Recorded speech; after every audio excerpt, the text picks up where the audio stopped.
रिसाव को रोकने के लिए हमें छेद को बंद करने की आवश्यकता होती है। जब आवश्यकता अनिवार्य हो जाती है, डर गायब हो जाता है। पाठकों ने गौर किया होगा कि जब लोगों के प्रिय लोग किसी असली मुसीबत में होते हैं, तब वे लोग उन्हें बचाने के लिए किसी भी हद तक चले जाते हैं।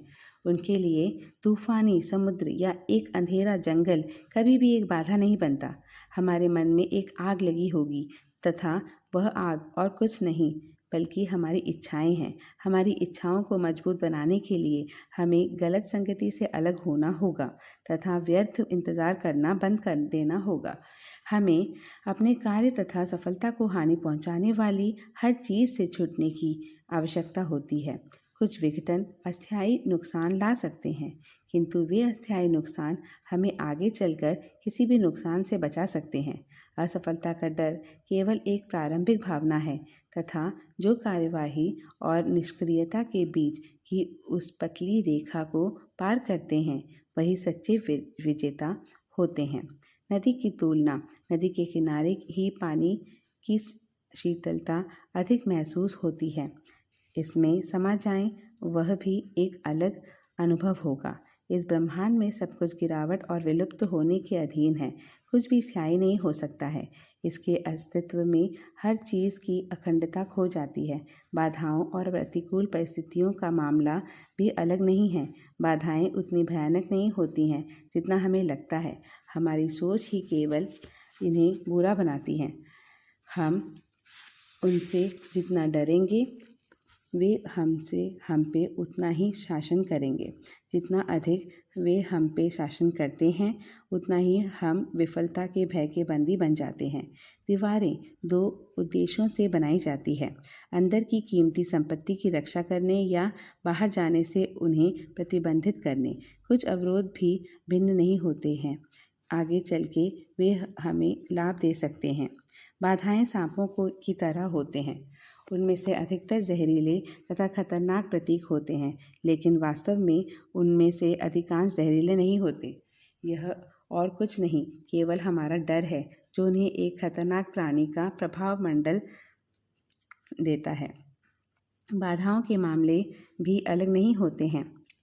अधिकांश बाधाएं न्यूनतम प्रयासों से हटाई या दूर की जा सकती है। कई उनसे संपर्क में आने पर भी बहुत डरते हैं। अधिकांश बाधाएं हमारे विचारों तथा गलत धारणाओं से स्वयं निर्मित तथा अतिरंजित होते हैं। आमतौर पर आम लोगों की यह सोच है कि वे दोस्तों की तुलना में अधिक शत्रुओं से, अवसरों से अधिक बाधाओं से तथा प्यार से अधिक नफरत से घिरे हैं, लेकिन सच्चाई उनकी सोच से अलग है। यही कारण है कि मानव जाति अभी भी इस ब्रह्मांड में मौजूद है। यह स्पष्ट है कि यहाँ हर कोई एक दूसरे को नष्ट करने और नफरत करने के पक्ष में नहीं है। दुनिया केवल बाधा और बाधाओं से नहीं भरी है, बल्कि संभावनाओं और अवसरों से भी भरी है। यदि केवल बाधाएं प्रचलित होती तो आविष्कार कभी संभव नहीं हो पाते। यदि नफरत ही आम बात होती तो यहाँ पर क्राय जैसे संगठनों का होना असंभव होता। विश्वास कीजिए, बाधाएं कभी स्थायी नहीं होती और ना ही हो सकती है। आकर्षण सिद्धांतों के कानून के अनुसार जैसे विचार हम छोड़ते हैं, वैसा हम प्राप्त करते हैं। जो मनोदशा या भावनाओं का अनुभव हम करते हैं, वही हमारे नकारात्मक या सकारात्मक कंपन भेजने का कारण बनता है। आकर्षण का कानून अधिकतर हमारे कंपन से मेल खाता है और हमें वही कंपन वापस देता है, चाहे वह सकारात्मक हो या नकारात्मक।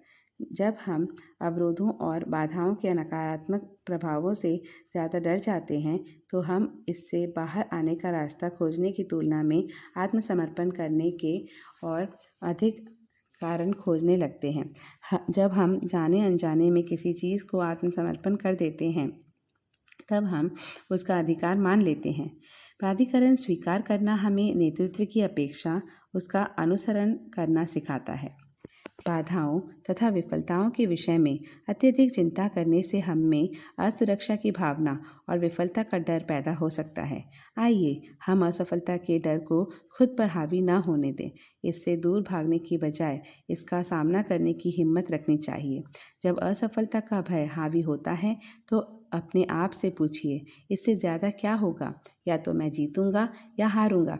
वास्तव में विजेता तथा हारने वाला दोनों ही लाभान्वित होते हैं। जब विजेताओं को लाभ तथा जीतने का अनुभव मिलता है तब हारने वाले उन तरीकों के विषय में अधिक सीखते हैं जो काम नहीं करते। कुछ विधियाँ कुछ विशेष स्थितियों में काम नहीं करते हैं। इसका मतलब यह नहीं कि वे तरीके कभी काम ही ना आए। हारे हुए लोग विजेताओं की तुलना में अधिक सबक सीखते हैं, क्योंकि सामान्य रूप से विजेताओं की सफलता की उपलब्धि पर वे अपनी कड़ी मेहनत को भूल जाते हैं तथा उन मामूली बातों को भी भूल जाते हैं जो उन्होंने प्रयासों के दौरान सीखे थे। किंतु हारे हुए लोग उन सब पाठों को ध्यान में रखते हैं। उन पाठों से उन्हें बाद में जीतने में मदद मिलती है। ऐसे लोगों के लिए विफलता कुछ नहीं होता। उनके लिए विफलता केवल सफलता में देरी है। महत्वाकांक्षी लोगों के लिए जीवन में कोई असफलता नहीं है। सफलता में विफलता केवल देरी है। सफलता कभी दुर्घटना या सुविधा क्षेत्र के उत्पाद नहीं होते हैं। यह हमेशा क्रियाओं में आती हैं, बिना क्रियाओं से नहीं। सफलता हमेशा निष्ठुर फैसलों तथा प्रतिबद्ध कृतियों का एक दृश्यमान संकेत होता है। असफलता के डर को जीतने में विफल रहने वाले किसी व्यक्ति का सफलता की बौछार नहीं होगी। भय एक नकारात्मक भावना है। नकारात्मक भावना नकारात्मक कंपन को भेजती है। आकर्षण का कानून हमें कंपन की पेशकश का जवाब देगा तथा ऐसा करते हुए यह कंपन से मिलान करने का प्रयास भी करेगा।